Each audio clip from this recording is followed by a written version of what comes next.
नमस्कार विद्यार्थियों, स्वागत है आप सभी का मेरे YouTube चैनल सनलाइट स्टडी में। आज के लेक्चर में हम स्टडी करेंगे विद्युत विभव, विद्युत विभवांतर, इनके बारे में जानकारी में पढ़ेंगे हम लोग। परिभाषा क्या होती है इनकी, इन दोनों में क्या समानता होती है, क्या अंतर होता है, और ये सदिश है या अदिश।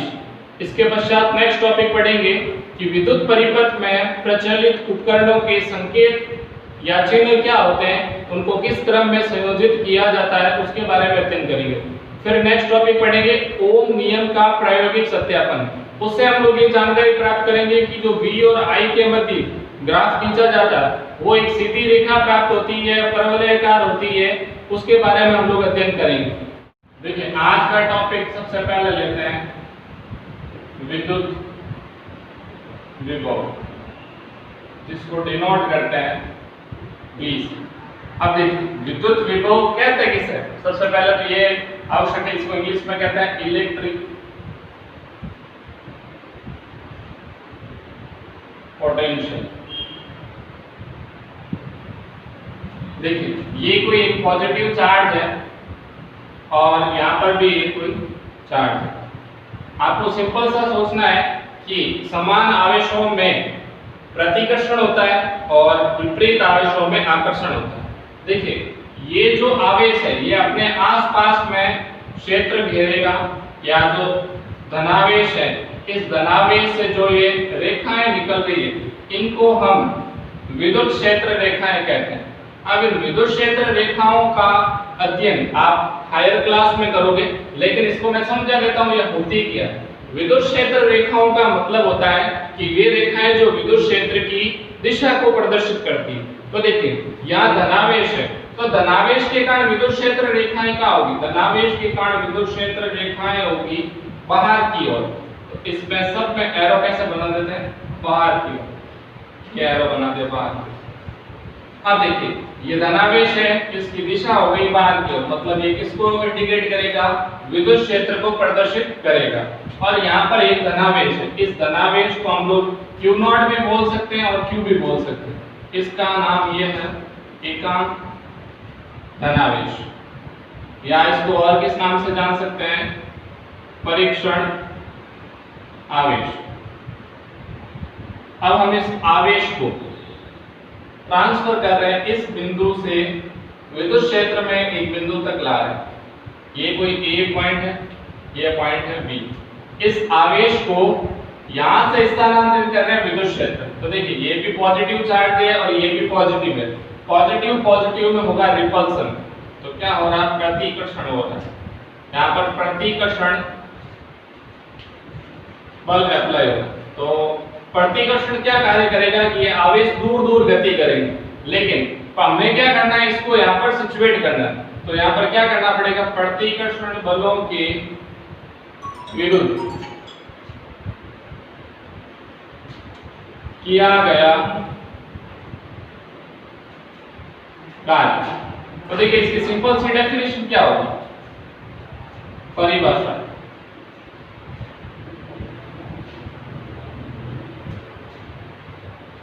एकांक धनावेश को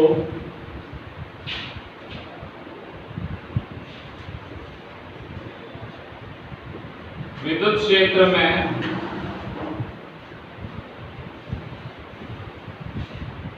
स्थित किसी बिंदु तक ले जाने में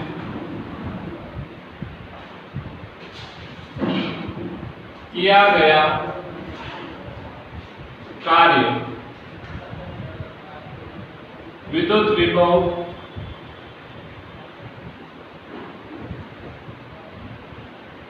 कहलाता है।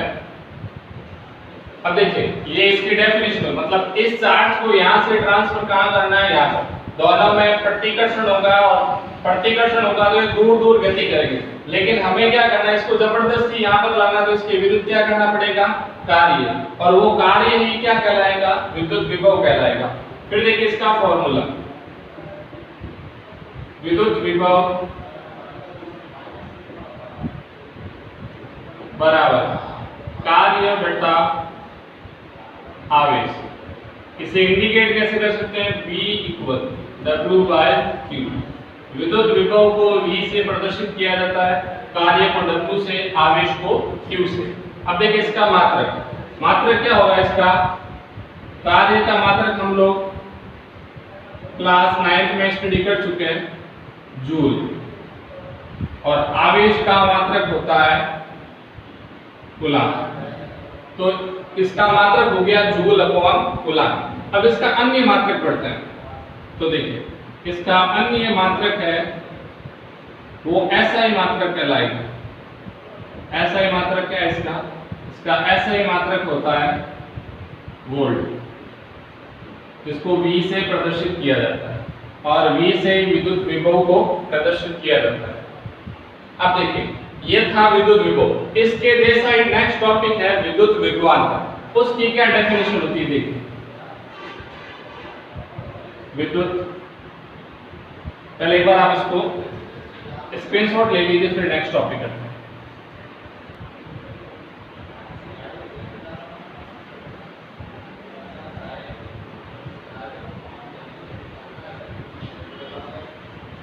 नेक्स्ट टॉपिक है अपना विद्युत विभवांतर।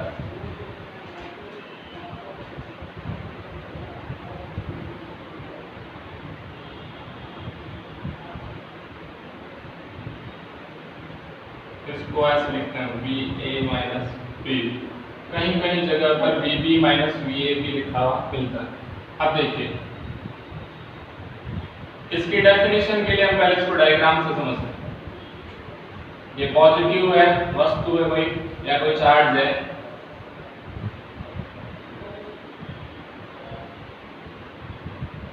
और इसके विद्युत क्षेत्र रेखाएं वो बाहर की ओर होती है, हमने अभी पढ़ाया,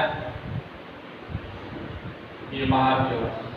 इसमें कोई यहाँ पर एक आवेश स्थित है Q, वो है पॉइंट A। अब इस आवेश को क्या करना है? ये जो विद्युत क्षेत्र रेखा है वो किसको प्रदर्शित करती है? विद्युत क्षेत्र को प्रदर्शित करती है। ये आवेश है, इस विद्युत क्षेत्र में स्थित है। इस आवेश को कहाँ ट्रांसफर करना है? विद्युत क्षेत्र में ही किसी अन्य बिंदु पर ट्रांसफर करना है या स्थानांतरण करना है। तो देखिए विद्युत क्षेत्र में किसी आवेश को एक बिंदु से दूसरे बिंदु तक ले जाने में किया गया कार्य विद्युत विभव कहलाता है, या दो बिंदुओं के मध्य विभव में अंतर को क्या कहता है? विभवांतर। देखिए इसमें दोनों ही लिख सकते हैं, या VA माइनस VB, या इसको लिख सकते हैं VB माइनस VA। दोनों ही कंडीशन अप्लाई कर सकते हैं। तो इसकी परिभाषा पढ़ते हैं। परिभाषा, विद्युत क्षेत्र में स्थित किसी आवेश को एक स्थान से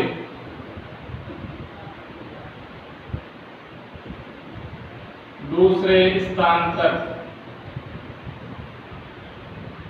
ले जाने में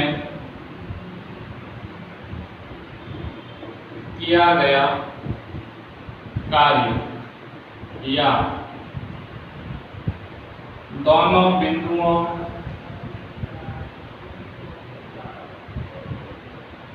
के मध्य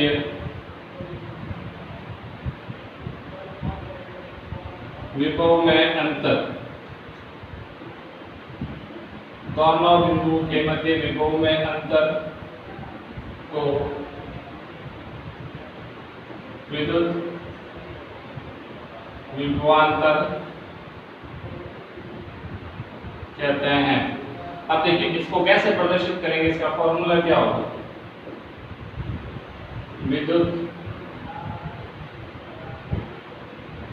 विभवांतर इक्वल कार्य बाय आवेश। अब देखिए वहां पर V से प्रदर्शित करते थे, लेकिन अब यहाँ क्या लिखेंगे? VB minus VA equal W/Q। ये इसका फॉर्मूला। डिफरेंटली ये यहाँ दो बिंदुओं के मध्य विभव में अंतर को प्रदर्शित करता है, वो पर्टिकुलर एक बिंदु पर विभव को प्रदर्शित करता है। इसका मात्रक हो जाएगा वही जूल अपॉन कूलम, और जो इसका ऐसा ही मात्रक होगा वो ऐसा ही मात्रक होगा वोल्ट। अब देखिए, जो विद्युत विभव और विभवांतर होते हैं उन दोनों में समानता क्या है? उनका मात्रक और उनका सूत्र दोनों ही क्या है? समान। अब देखिए, ये सदिश राशियां हैं या अदिश?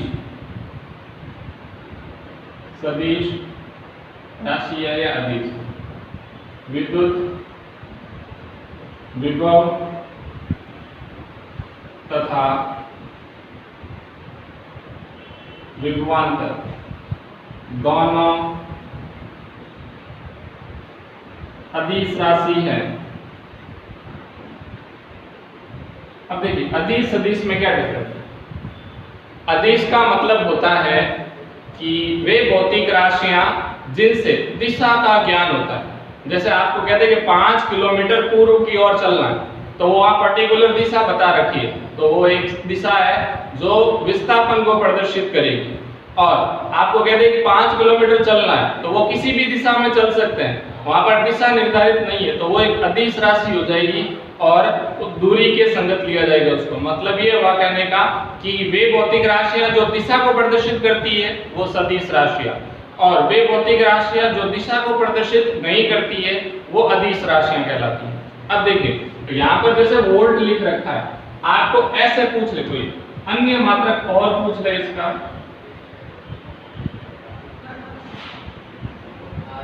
MV।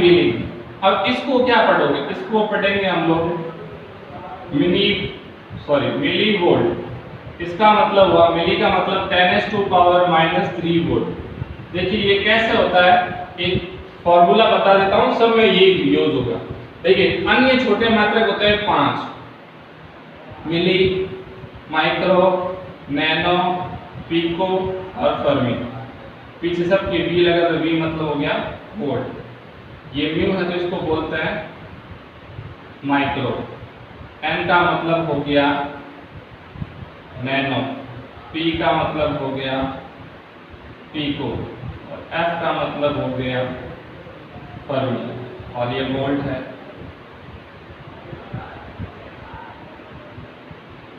फिर देखो 3 की टेबल सबको आती है, तो यहाँ 10 10 10 पावर लगा उसकी -6 -9 -12 -15 और ये सब के पीछे वोल्ट।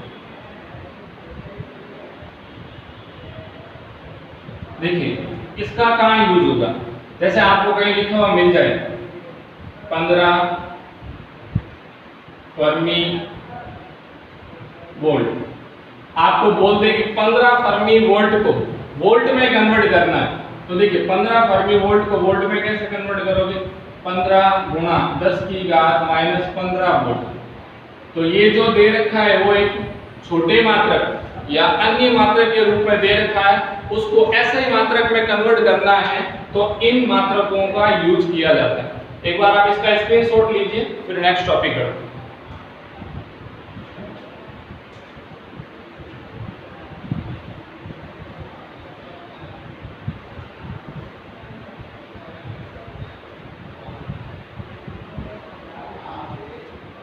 देखिए नेक्स्ट टॉपिक है अपना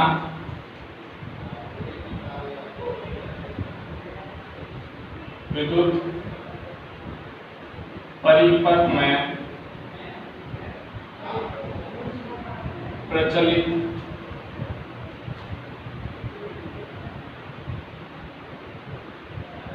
उपकरणों के संकेत। देखिए कोई भी विद्युत परिपथ है, उस विद्युत परिपथ में जो उपकरण प्रयुक्त होंगे उनको किस क्रम में जोड़ा जाएगा, उनका क्या सिंबल होगा, क्या संकेत होगा, उसके बारे में अध्ययन करते हैं। देखिए सबसे पहले बात करते हैं हम कुंजी, इसको दूसरे नाम से और प्लग भी कह सकते हैं। सेकंड पॉइंट है धारा नियंत्रण। थर्ड है परिवर्ती प्रतिरोध। Fourth battery. Fifth volt meter. 6 है,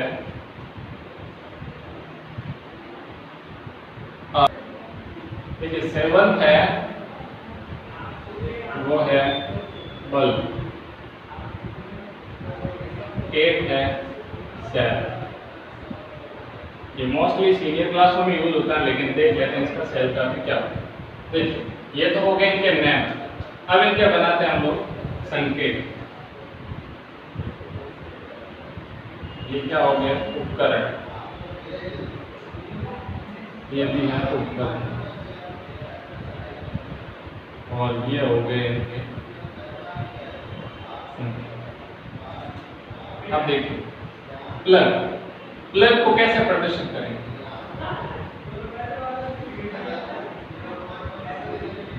इस तरीके से। अब देखिए इसमें और इसमें क्या डिफरेंट है? ये तो है जो है खुली, और ये है जो है बंद। तो देखिए यहाँ पर दोनों में डिफरेंट क्या रहेगा?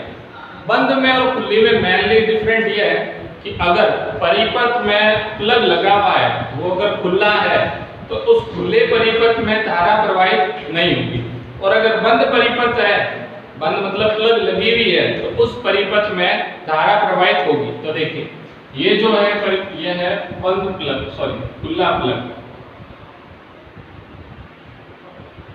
खुली कुंजी, और ये है वो है बंद कुंजी। इसमें धारा प्रवाहित होगी, इसमें धारा प्रवाहित नहीं होगी। अब देखिए धारा नियंत्रक, धारा नियंत्रक का साइन कैसा होगा? ये जो है ये धारा नियंत्रक को प्रदर्शित करता है। ये है वो है प्रतिरोध, और इसके ऊपर जो एरो बना हुआ है वो इस नियंत्रक का कार्य कर रहा है। फिर परिवर्ती प्रतिरोध, तो देखिए प्रतिरोध का सिंबल कैसा होता है? इस तरीके का, यह है प्रतिरोध का सिंबल। अब परिवर्ती है मतलब बार बार चेंजेस होता रहता है, तो इसको हम लोग इस तरह प्रदर्शित करते हैं। बैटरी, बैटरी का ये होता है सिंबल। फिर वोल्ट मीटर, वोल्ट मीटर को प्रदर्शित करते हैं इस तरीके से। अमीटर, अमीटर को प्रदर्शित करते हैं इस तरीके से। अब देखिए एक मिनट यहाँ थोड़ा सा,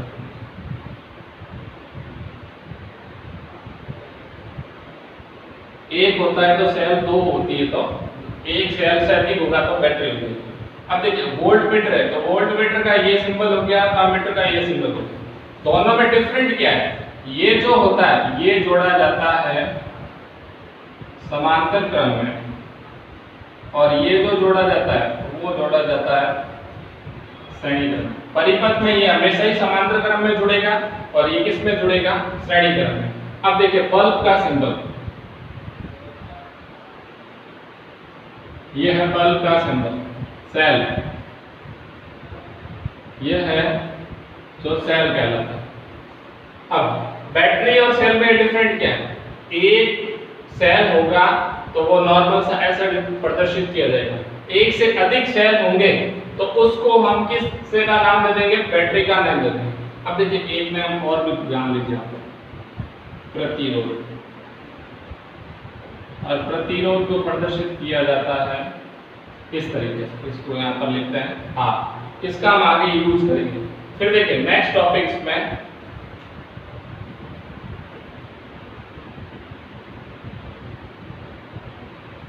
ओम नियम का प्रायोगिक सत्यापन, experimental verification of Ohm's law. अब देखिए ओम का नियम का क्या? तो पहले तो हम लोगों को ओम का नियम आना चाहिए। ओम का नियम ये कहता है V = IR, मतलब कि विद्युत विभव होता है वो धारा के समानुपाती होता है। जब वहां समानुपाती का चिन्ह हटता है तो R एक कांस्टेंट आता है और वो प्रतिरोध का कार्य करता है। ओम नियम का परिपथ बनाता है, पहले इसका प्रायोगिक सत्यापन फिर देखते हैं। देखिए सर्किट ये जोड़ दें यहाँ पर बैटरी, इसका पॉजिटिव और ये नेगेटिव, यहाँ की ऐड कर दी कुंजी, ये हो गया इसका धारा नियंत्रक RH। फिर इसके श्रेणी क्रम में जोड़ देते हैं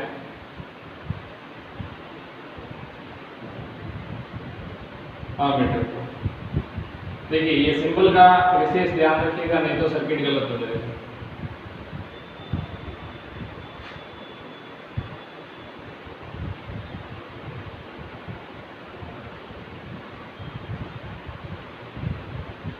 देखिए ये जो दे रखा है ये है प्रतिरोध R, और यहाँ जो जोड़ रखा है वो है वोल्टमीटर, ये एमीटर, ये इसके पैरेलल में होता है, तो इसलिए सिंबल सेम हो गया इसका।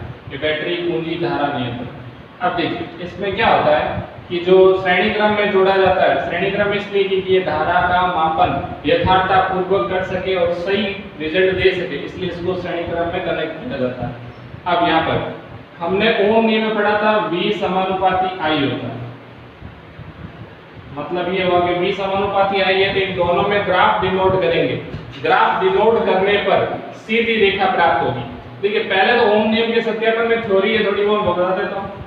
ये एक AP वायर है, इस AP वायर में एक प्रतिरोध जुड़ा हुआ है R, और इस प्रतिरोध को जोड़ा गया है AP तार में, और AP तार के एक सिरे में बैटरी का पॉजिटिव टर्मिनल जोड़ा गया है, उसमें कुंजी तथा धारा नियंत्रक तथा अमीटर जोड़कर परिपथ को पूर्ण किया गया है। वापस सुन लीजिएगा एक बार कि कोई एक चालक तार है, उस चालक तार में एक प्रतिरोध R जुड़ा हुआ है, उस चालक तार को बैटरी, कुंजी, धारा नियंत्रक तथा अमीटर जोड़कर परिपथ को पूर्ण किया जाता है। अगर कुंजी खुली हुई तो उसमें धारा प्रवाहित नहीं होगी।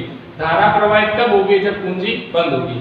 अब देखिए इसका ये आपको ओम लॉ में आप लोगों ने स्टडी किया होगा, नहीं तो हम आगे नेक्स्ट लेक्चर में ये स्टडी कर लेंगे ओम का नियम। तो देखिए इस दोनों में ग्राफ डिनोट करता है, ये V को डिनोट करता है और ये I को प्रदर्शित करता है, डिनोट करता है। अब देखिए इसमें एक सीधी रेखा प्राप्त होती है, तो देखिए यहाँ पर कुछ पॉइंट प्राप्त होंगे, जैसे कैसे, ये इसका पैमाना ले लिया मैंने 2, 4, 6 and 8, और इसके क्रॉस पॉइंट में करंट 1, 2, 3 and 4।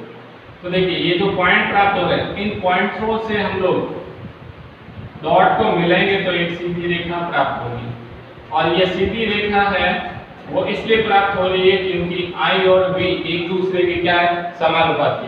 ओम के नियम से ये सिद्ध होना चाहिए कि अगर परिपथ में जो धारा प्रवाहित हो रही है उस धारा का मान है प्रतिरोध के सिरों के मध्य उत्पन्न विभवांतर के समानुपाती होनी चाहिए, और समानुपाती होगा तभी ये ग्राफ होगा, वो एक सीधी रेखा प्राप्त होगी। आज के लेक्चर में हम लोग ये स्टडी किया। नेक्स्ट लेक्चर में हम स्टडी करेंगे प्रतिरोध की निर्भरता किन किन पर निर्भर करती है, प्रतिरोधों का संयोजन कितने प्रकार का होता है, उनका तुल्य प्रतिरोध का क्या सूत्र होगा, वो हम लोग नेक्स्ट लेक्चर में स्टडी करेंगे। Thank you so much.